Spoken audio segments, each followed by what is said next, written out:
നമ്മുടെ പാണ്ടിക്കാട് കുഞ്ഞിനെ എല്ലാവരും കൂടി കൈകാര്യം ചെയ്യുന്നത് കണ്ട് ആരോ ഒരു കമൻ്റാളി എഴുതിയ ഒരു കമൻറ്റ് എനിക്ക് ഒരാൾ അയച്ചു തന്നു. ഞാനൊരു ഹിന്ദുവാണ്, എനിക്കൊരു തെറ്റിദ്ധാരണയുണ്ടായിരുന്നു, ഒരു മുസൽമാൻ എന്തെങ്കിലും ഒരു പ്രശ്നം പറ്റിയാൽ മുസ്ലിംസ് എല്ലാം ഒറ്റക്കട്ടയാണെന്ന്. ആ ഒരു തെറ്റിദ്ധാരണ ഇനിയും എനിക്കും എൻ്റെ ഫാമിലിക്കും ഉണ്ടാവുകയില്ല. കൂട്ടത്തിൽ ഒരുത്തൻ ചെറ്റത്തരം കാണിച്ചാൽ എല്ലാ മുസ്ലിം സഹോദരങ്ങളും ചേർന്ന് അവനെ വാരി ഭിത്തിയിലടിക്കും എന്നെനിക്കിപ്പോഴാണ് മനസ്സിലായത്. നമ്മൾ ഈ വൈരുദ്ധ്യാത്മക ഭൗതികവാദം എന്ന് പറയുന്നത് പോലെ ചില സമൂഹങ്ങളെ അകലെ നിന്ന് തെറ്റിദ്ധരിക്കുകയും എന്നാൽ അടുത്തറിയുന്നവർ അനുഭവിക്കുകയും ചെയ്യുന്ന ഒരു വൈരുദ്ധ്യത്തിൻ്റെ വളരെ സത്യസന്ധമായ ഒരു പ്രതികരണമാണ് സാക്ഷാൽ ഈ സുഹൃത്ത് കമൻ്റായി എഴുതിയിട്ടുള്ളത്. മുസ്ലിം കമ്മ്യൂണിറ്റിയെക്കുറിച്ച് പലരും പറയുമ്പോൾ അകലെ നിന്ന് പറയും അവർ കാക്കാമാരെല്ലാം ഒറ്റക്കെട്ടാണ്, അവർക്കിടയിൽ വലിയൊരു ധാരണയുണ്ട്, അവരെന്ത് ചെയ്താലും അവരങ്ങനെയാണ്, അവരാരെയും വിട്ടൊന്നും ചെയ്യൂല എന്നൊക്കെ പറയുന്നൊരു സംഗതിയുണ്ട്. അതൊരു കാര്യത്തിൽ സത്യമാണ്. എവിടെയാണെന്നറിയാമോ? രക്തബന്ധങ്ങൾക്ക്, കുടുംബ ബന്ധങ്ങൾക്ക്, അല്ലെങ്കിൽ സ്നേഹബന്ധങ്ങൾക്ക് ഇതിനൊക്കെ ചങ്ക് പറിച്ചു കൊടുക്കുന്ന താല്പര്യം മുസ്ലിം കമ്മ്യൂണിറ്റികളിലുള്ളവർ കാണിക്കാറുണ്ട്. ഒരാൾ പോയി രക്ഷപ്പെട്ടാൽ കൂട്ടത്തിലുള്ള ആരെങ്കിലുമൊക്കെ കൊണ്ടുപോകുന്ന കാര്യത്തിൽ ഇതൊക്കെ രക്തബന്ധത്തിനകത്ത് നടക്കുന്ന കാര്യങ്ങളാണ് ഞാൻ പറയുന്നത്. എന്നാൽ ബാക്കിയുള്ള സമൂഹത്തെ പോലെ ഈ അടുത്ത ബന്ധുക്കളെന്ന് കരുതുന്ന ഒരുപാട് പേർക്ക് ഒരുത്തനും രക്ഷപ്പെടരുത്, നമ്മുടെ ബന്ധത്തിൽ ആരും രക്ഷപ്പെട്ടു പോകരുത് എന്ന് ആഗ്രഹിക്കുന്നവരുണ്ട്. അത്തരം ആളുകളൊക്കെ ഉണ്ട്. എന്നാലും ഇക്കാര്യത്തിൽ കുറച്ചൊരു സംഗതിയുണ്ട്. പിന്നെ മാതൃപിതൃ ബന്ധം, സഹോദര ബന്ധം, ഇതൊക്കെ വലിയൊരളവ് വരെ വളരെ ത്യാഗത്തോടെ ചേർത്ത് പിടിക്കുന്ന ഒരുപാട് വിശ്വാസികളുണ്ട്.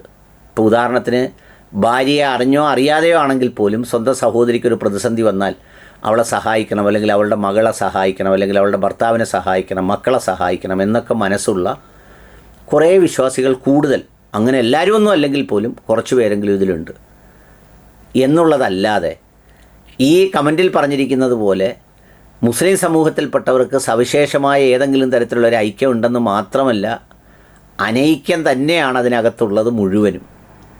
അത് മുസ്ലിം സംഘടനകളുടെ എണ്ണം എടുത്ത് നോക്കിയാൽ മതി. നിങ്ങൾ ബാക്കിയുള്ള സംഘടനയിലൊക്കെ ഇപ്പോൾ NSS ഒരു യോഗം വിളിച്ചാൽ ചിലപ്പം NSS ഒന്നേ ഉണ്ടാവുള്ളൂ, പക്ഷേ അതിൻ്റെ കൂടെ ഏതെങ്കിലും ഒന്ന് രണ്ട് ചെറിയ ഡൂക്കിലി സംഘടനകൾ കാണും. SNDPക്ക് വിളിച്ചാലും ഈഴവ കമ്മ്യൂണിറ്റിക്കുള്ളത് SNDP ആണ്. പിന്നെ ഏതെങ്കിലും ഈ പറഞ്ഞ നമ്മുടെ ഗോകുലൻ സാറിൻ്റെ വോട്ടത്തോ ഒന്നോ രണ്ടോ എണ്ണം വേറെ കാണുമായിരിക്കും. പക്ഷേ നിങ്ങളൊരു മുസ്ലിം കമ്മ്യൂണിറ്റിയെ വിളിച്ച് നോക്ക്, കുറഞ്ഞത് 50 പേരിരിക്കാവുന്ന ഒരു ഹാളെടുത്തെങ്കിൽ മാത്രമേ നിങ്ങൾക്ക് ഒരു സംഘടനാ യോഗം നടത്താനൊക്കെ ഉള്ളൂ.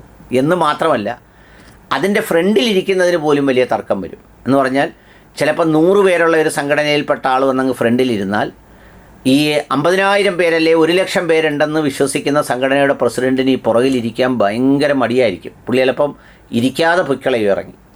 പിന്നെ മുഖ്യമന്ത്രി ഒരു പരിപാടിക്ക് വിളിച്ചു, അല്ലെങ്കിൽ മുഖ്യമന്ത്രി ഒരു നോമ്പ് തുറയ്ക്ക് വിളിച്ചു, അല്ലെങ്കിൽ മുഖ്യമന്ത്രി ഒരു സംഗതിക്ക് വിളിച്ചു എന്ന് പറഞ്ഞാൽ സന്തോഷപൂർവ്വം ആ വിളിച്ചുകൊണ്ട് വരുന്ന മെസ്സേജോ അല്ലെങ്കിൽ ഇതുപോലൊരു കത്താണ് വരുന്നതെങ്കിൽ അത് കൈ പിടിച്ചുകൊണ്ട് ഓടുന്നവരാണ് അധികം ആളുകൾ. ഇതേ മുഖ്യമന്ത്രി വിളിച്ചതെന്നും പറഞ്ഞ്. മറ്റ് സംഘടനയിലൊന്നും അതിൻ്റെ പ്രാധാന്യമേ കൊടുക്കുള്ളൂ. അവർ വേണേൽ മുഖ്യമന്ത്രി അങ്ങോട്ട് വരട്ടെ എന്ന് പറയും, അല്ലാതെ അവർ അതിന് വേറെ വലിയ പ്രാധാന്യം കൊടുത്തില്ല. അതിൻ്റെ ഒരു ബലമൊക്കെ അവരങ്ങനെ കാണിക്കും. അപ്പോൾ അങ്ങനെയുള്ളവരാണ് ഈ പറയുന്ന മുസ്ലിം കമ്മ്യൂണിറ്റിയിൽപ്പെട്ടവർ. പിന്നെ ഒരാളിനെ പിന്തുണയ്ക്കുന്നത് കൊണ്ട് ബാക്കി എല്ലാവരും കൂടി എതിർക്കാൻ കൂടി സന്നദ്ധമായ പാർട്ടി മുസ്ലിം ലീഗ് സംഘടനകളിൽപ്പെട്ടവരാണ്. എന്ന് പറഞ്ഞാൽ സുന്നിയാണോ ബാക്കി എല്ലാവരും കൂടെ തകർക്കും. പിന്നെ ആരാ? മുജാഹിദാണോ? മുജാഹിദ് ബാക്കി എല്ലാവരും കൂടെ തകർക്കും. ജമാഅത്ത് ഇസ്ലാമിയാണോ? ബാക്കി മുഴുവൻ ആളുകളുടെ തകർക്കും. നിങ്ങളിപ്പോൾ ജമാഅത്ത് ഇസ്ലാമിയുടെ ആഫീസിൽ NIAയോ അല്ലെങ്കിൽ വേറെ ഏതെങ്കിലും ഒരു ഏജൻസിയോ റെയ്ഡ് നടത്തിയാൽ അവർക്ക് മുസ്ലിം ആണെന്നുള്ള ഒരു പരിഗണനയും ബാക്കി മുസ്ലിം സംഘടനകൾ കൊടുക്കില്ല. മുജാഹിദിൻ്റെ ആഫീസ് നടത്തിയാലും സുന്നി സംഘടനകൾ ആരും ആ പിന്തുണ കൊടുക്കില്ല. മനസ്സിലായില്ലേ പറഞ്ഞ്? അത്രമേലുള്ള ഈ പറയുന്ന നിലപാടാണ് ഇതിലുള്ളത്. അപ്പോൾ അതുകൊണ്ട് ഇദ്ദേഹം എഴുതിയിരിക്കുന്ന പോലെ പിന്നെ പാണ്ടിക്കാട് കുഞ്ഞനല്ല ആരാന്ന് പറഞ്ഞാലും ഇപ്പം നിങ്ങളൊരു പ്രൊഫൈൽ എടുത്ത് നോക്കൂ, ഏറ്റവും മോശമായ പദങ്ങൾ കൊണ്ട് തെറി വിളിക്കുന്ന, സ്വന്തം പ്രൊഫൈലിൽ നിന്ന് വിളിക്കുന്നവരിൽ നല്ലൊരു ശതമാനം പേര് മുസ്ലിം കമ്മ്യൂണിറ്റിയിൽപ്പെട്ടവരായിരിക്കും, എല്ലാ രാഷ്ട്രീയ പാർട്ടിക്കും വേണ്ടി. ഇപ്പോൾ അൻവറിനെ അനുകൂലിക്കുമ്പോൾ അൻവറിന് വേണ്ടി വിളിക്കുന്നതും, അൻവർ എതിർത്ത് വേറൊരു പാളയത്തിൽ പോകുമ്പോൾ അങ്ങോട്ടും ഇങ്ങോട്ടും വിളിക്കുന്നതും, എല്ലാത്തിലും 24-30% ജനസംഖ്യ ഉള്ളെങ്കിലും അതിലൊരു 70% പ്രാതിനിധ്യവും മുസ്ലിം കമ്മ്യൂണിറ്റിയുടേതായിരിക്കും. അതിലൊരു തർക്കവും വേണ്ട. പിന്നെ എല്ലാവരും വിചാരിക്കുന്ന പോലെ മുസ്ലിം ആയതുകൊണ്ട് എല്ലാവരും കൂടി ചാടി വീണ് അങ്ങനെ ചെയ്ത് കളയും ഇങ്ങനെ ചെയ്ത് കളയും ഒരിക്കലുമില്ല.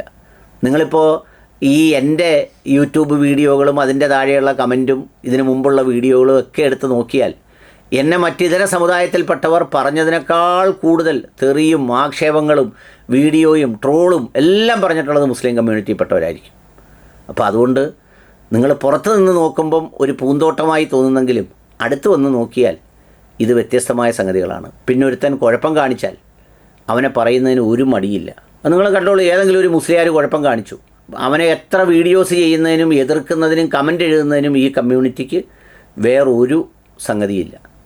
അപ്പോൾ അതുകൊണ്ട് അതാണ് അതിൻ്റെ ഒരു പ്രത്യേകത.